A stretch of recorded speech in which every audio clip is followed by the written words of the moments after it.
What's going on, everybody? Welcome back here with Dustin Dopirak. And thanks for the reminder, Chris, by the way.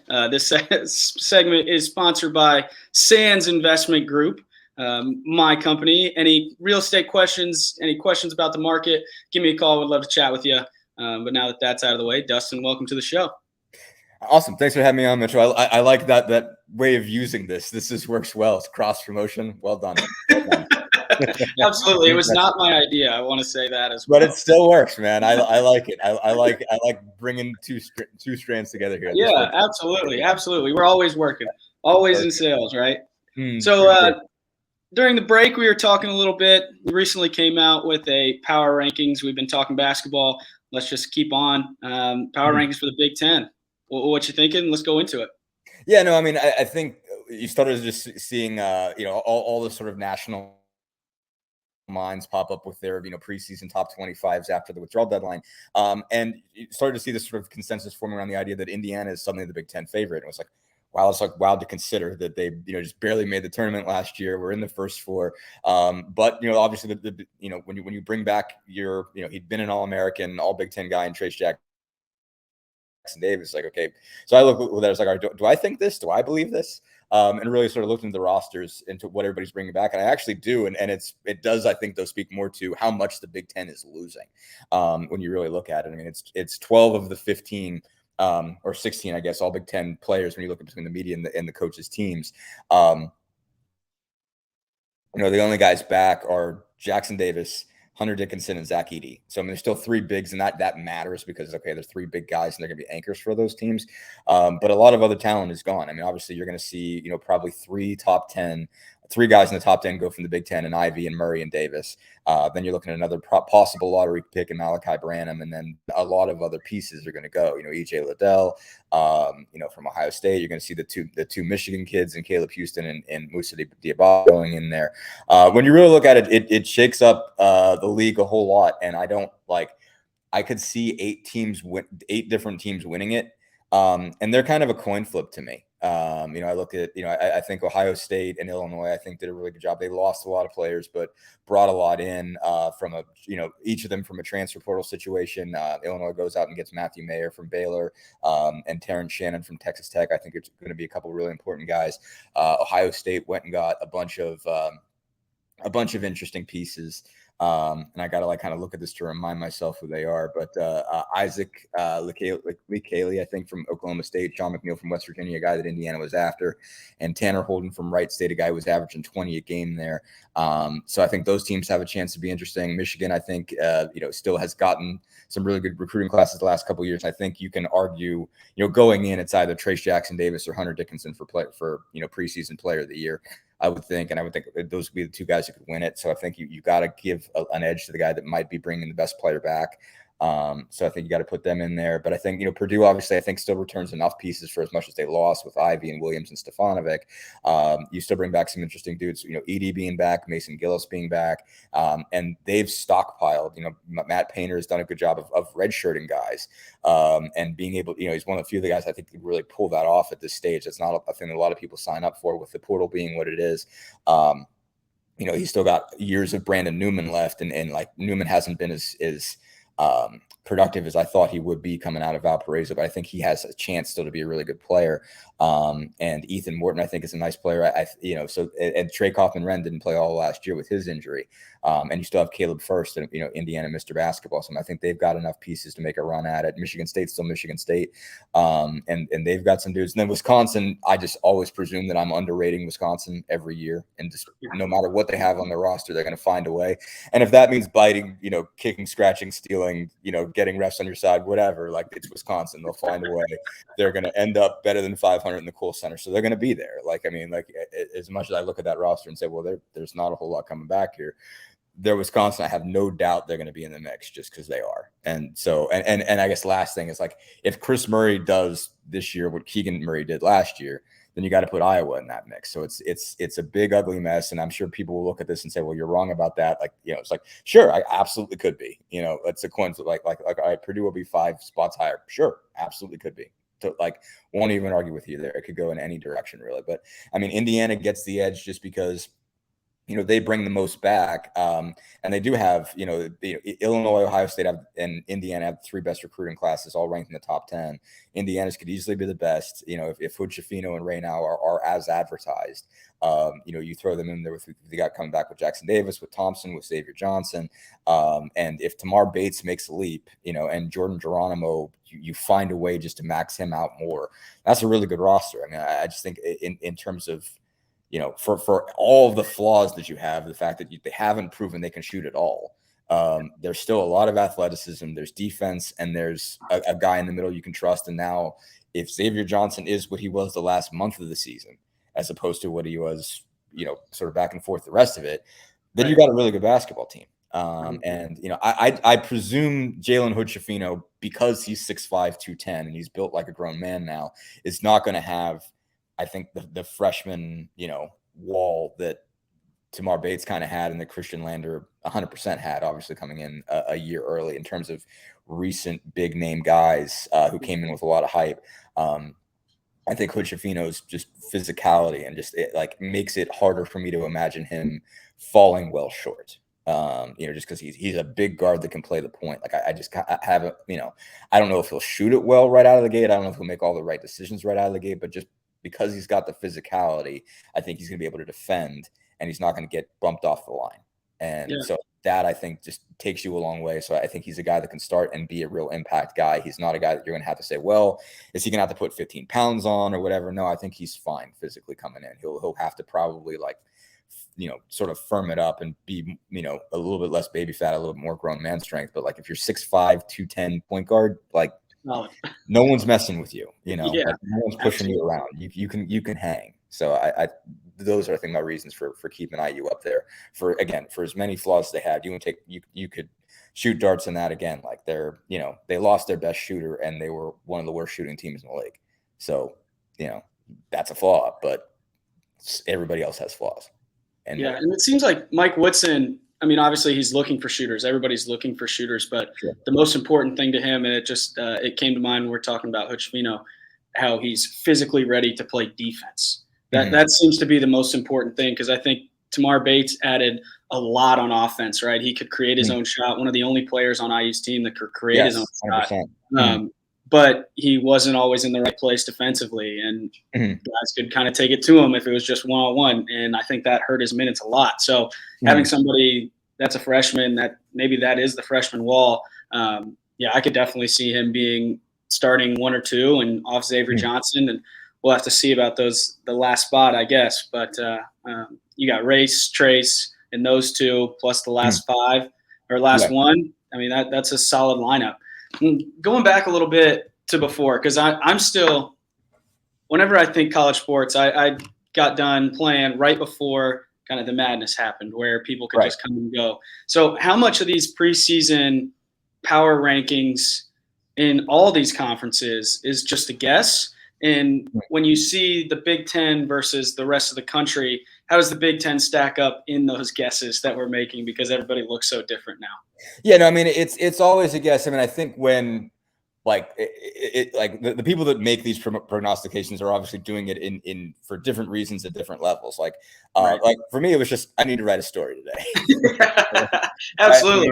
It's still fun to do. It's kind of dead out there, and I feel like it's something people will talk about and kind of go through it. And I mean, I've been on sort of, I don't know if you call them panels or whatever, where you've got to figure out a top 12, and then everybody will take all those together and we have a Big Ten media preseason poll every year, where a couple of the writers basically send out an email and, okay, everybody send me your top, just list them 1 to 14, and I'll take all that together and combine it. And I think it is a guess in the sense that we don't get to be there and watch the development happen. They close the doors even on the teams we do cover. So it's all right, I don't know how much better Tamar Bates is on June 6th than he was on March 13th. I presume he must be better. I presume he must be a lot better, because he comes into this. I mean, and I think he's a real big key. I mean, I wrote a lot about Tamar Bates, and you mentioned defense. I mean, what was interesting, I think, about it is that he did struggle, is that defense was one of the things he was really, really good at, in high school. that guys will tell you this guy really defends, he really cares about it, he does everything right. And it's just like, it's a different level when you get to college. It's a different thing. And like we talked about, he and I talked about that when I did a big feature. I'm like, well, what's different? He's like, so one thing is, man, just running through screens. He's like, it's different. Like you can get around, like because you can't go.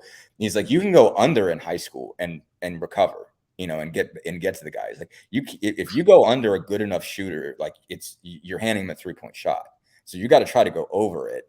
And this guy's, he's not, a 6'2", 190-pound power forward now. Like this guy's, and he played at IMG his senior year in high school. So that's different. Like he was against, college level guys. Yeah, the transition was there, but they're still in high school. They're still in high school. They're still not grown men. It's like, no, you're getting a 6'9", 240-pound grown man who has like muscles here on top of 22-year-old.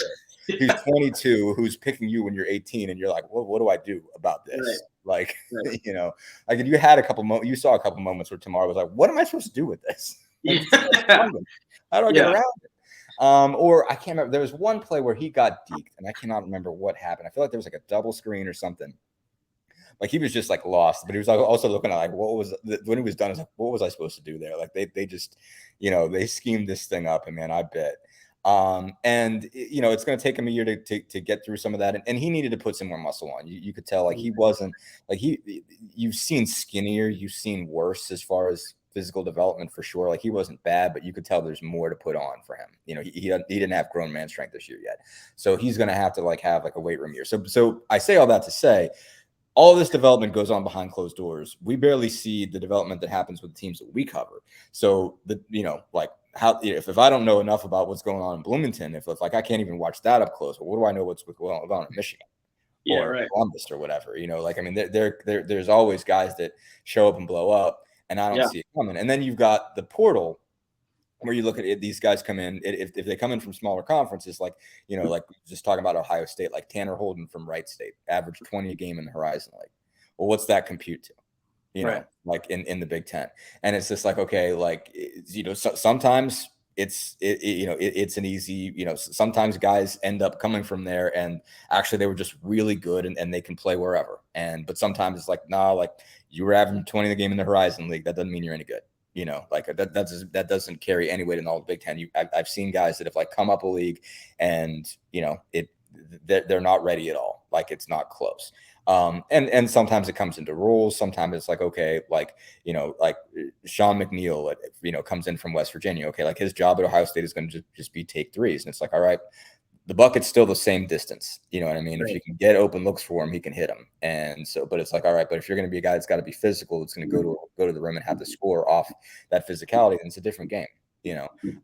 So you're never sure who's going to translate and who won't and exactly how. And I've seen it both ways. I mean, I remember for Butler, Bryce Enzi came up from Wisconsin, Milwaukee, and he didn't have massive numbers at Butler, but he mattered. He was a guy that could defend and rebound, pass, do smart things. And his numbers weren't gargantuan at Wisconsin, Milwaukee, but he was what they needed. They needed a power forward, a guy who could defend multiple positions and rebound. So it's like you are guessing, and then you're taking guesses at a lot of these other things. So when you end up just making this sort of calculation, okay, well, how much do they got back, and what are they filling in for that? And you just kind of all right, you just try not to look stupid.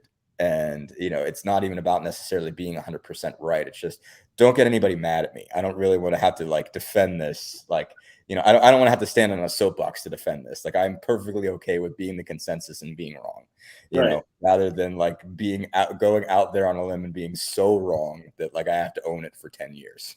I just want to be able to say it, fill out my list, get out of there. And, and it's I preempted even talking about this on Twitter this morning. I could be really wrong, but my point is that this league is all over the place. And so I guess to get back to that other question, where does the Big Ten stand? Man, I don't trust any team in this league. I really don't. And there's a few teams elsewhere that are keeping a bunch of guys, because if we go back to talking about NIL and stuff, you're seeing guys stick around that wouldn't ordinarily stick around. And, particularly, I think, one particular area where it's definitely happening, where I think it's a specific phenomenon, is big guys that only score around the rim. Like that's who's sticking around is Armando Bacot, Oscar Tshiebwe, Trace Jackson Davis, Drew Timme. I look at that between the 4 of those guys, they hit 9 threes last year. Drew Timme hit 8 of them, and so like you got to shoot at the next level now. And like these are guys I think that would have been top 15 picks, 10, 15 years ago. Like these are dudes. These are all Americans, and they're not staying in the draft. They're still getting paid enough so that they don't have to go to the G League and claim a check. They can get money in college. They make a huge difference for the college teams, but the NBA wants them to be able to play a more wide open game. And so they're not ready to put a first round pick on them. So these guys stick around. They get money and make their teams really good. Like those are huge anchors to have a guy like with Carolina. You got Bacot and you got Davis and you've got Caleb Love, and you just look around and there is more.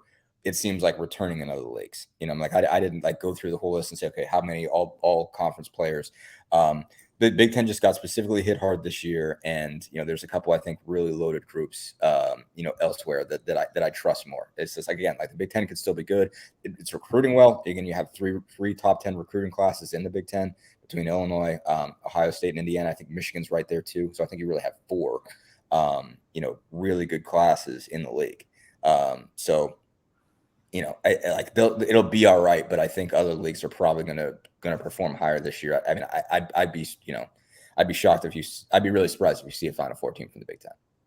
Yeah, that's kind of where I'm at. Unless you get some a team kind of out of nowhere that just is tough. And I always think about Wisconsin. They're just a tough out.